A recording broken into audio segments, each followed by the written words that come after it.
ನಮಸ್ಕಾರ ಎಲ್ರಿಗೂ, welcome to Prabhas YouTube channel. ನಿಮಗೆ ಈ ವಿಡಿಯೋ ಇಷ್ಟ ಆದರೆ ಲೈಕ್ ಮಾಡಿ, ಶೇರ್ ಮಾಡಿ, ಪ್ಲೀಸ್ ಸಬ್ಸ್ಕ್ರೈಬ್ ಆಗಿ. ನಾನಿವತ್ತು ಮಂಡ್ಯ ಸ್ಟೈಲಲ್ಲಿ ರಾಗಿ ಮುದ್ದೆ ಮತ್ತು ಸೊಪ್ಪಿನ ಬಸ್ಸಾರು ಹೇಗೆ ಮಾಡೋದು ಅಂತ ತೋರಿಸ್ಕೊಡ್ತೀನಿ. ಫಸ್ಟಾಗಿ 100 ಗ್ರಾಮ್ ಬೇಳೆ ತೊಗೊಂಡು ಒಂದು ವಿಜಿಲ್ ಕೂಗಿಸ್ಕೊಂಡೆ. ನಂತರ ಒಂದು ಕಟ್ಟು ಸಬ್ಬಕ್ಕಿ ಸೊಪ್ಪು, ಒಂದು ಕಟ್ಟು ಅರಿವೆ ಸೊಪ್ಪು ತೊಗೊಂಡು ತಪ್ಪಲೆಯಲ್ಲಿ ಬೇಯೋದಕ್ಕಿಟ್ಟೆ. ಸೊಪ್ಪು ಮುಕ್ಕಾಲು ಭಾಗ ಬೆಂದ ನಂತರ ಇಲ್ಲಿ ಕೂಗಿಸ್ಕೊಂಡಿರೋ ಅಂಥ ಬೇಳೆ ಸೊಪ್ಪಿಗೆ ಹಾಕಿ ಸ್ವಲ್ಪ ಹೊತ್ತು ಬೇಯಿಸ್ಕೋಬೇಕು. ರುಚಿಗೆ ತಕ್ಕಷ್ಟು ಉಪ್ಪು ಆ್ಯಡ್ ಮಾಡ್ಕೋಬೇಕು. ಸೊಪ್ಪು ಬೇಳೆ ಬೆಂದಮೇಲೆ ನೀರು ಬಸ್ಕೋಬೇಕು. ನೀರು ಬಸ್ಕೊಂಡು ಸೊಪ್ಪು ಆರೋದಕ್ಕಿಟ್ಟು ಸೊಪ್ಪಲ್ಲಿರೋ ನೀರು ಕೂಡ ಹಿಂಡಬೇಕು.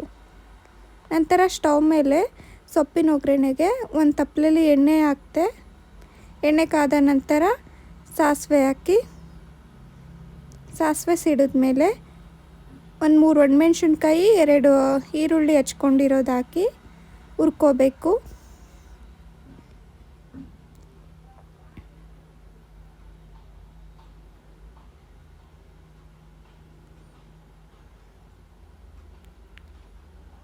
ನೋಡಿ, ಈರುಳ್ಳಿ ಎಲ್ಲ ಬೇಯ್ತಾ ಇದೆ.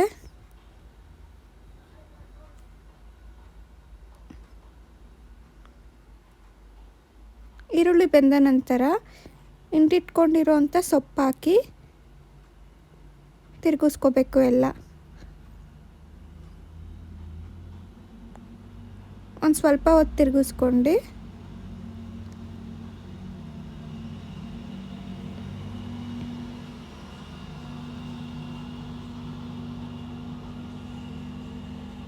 ಪ್ಲೇಟ್ ಕ್ಲೋಸ್ ಮಾಡಬೇಕು.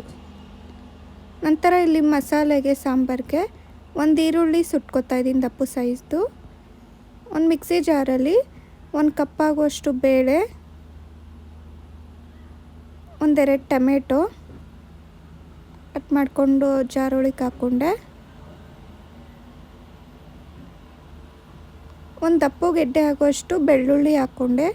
ಒಂದು ಸ್ವಲ್ಪ ಕೊತ್ತಂಬರಿ ಸೊಪ್ಪು, 1 ಸ್ಪೂನ್ ಆಗುವಷ್ಟು ಜೀರಿಗೆ ತೊಗೊಂಡೆ.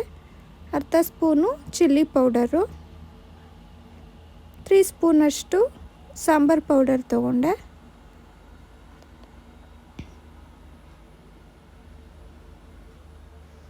ಸುಟ್ಟಿಟ್ಕೊಂಡಿರೋಂಥ ಈರುಳ್ಳಿ ಹಾಕ್ಕೊಂಡು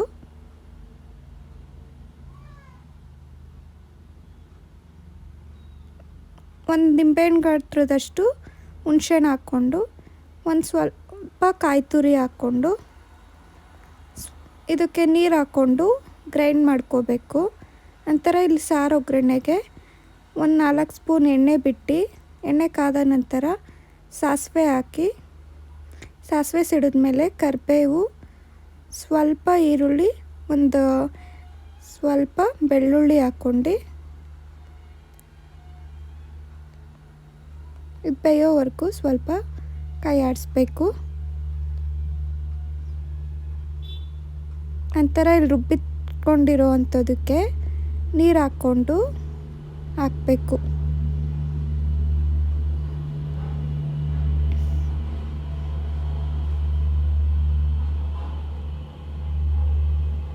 ಸೊಪ್ಪಿನ ರಸ ಕೂಡ ಹಾಕ್ಕೊಂಡು ರುಚಿಗೆ ತಕ್ಕಷ್ಟು ಉಪ್ಪು ಹಾಕ್ಕೊಂಡು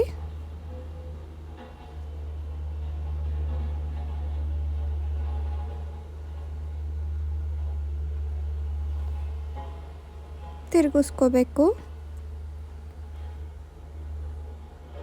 ಒಂದು ಕುದಿ ಹತ್ತ ನಂತರ ಆಫ್ ಮಾಡಿದ್ರೆ ರುಚಿಯಾದ ಸೊಪ್ಪಿನ ಬಸ್ಸಾರು ರೆಡಿ ಆಯಿತು. ನಿಮಗೆ ಈ ವಿಡಿಯೋ ಇಷ್ಟ ಆದರೆ ಶೇರ್ ಮಾಡಿ, ಲೈಕ್ ಮಾಡಿ, ಪ್ಲೀಸ್ ಸಬ್ಸ್ಕ್ರೈಬ್ ಆಗಿ. Thank you for watching video.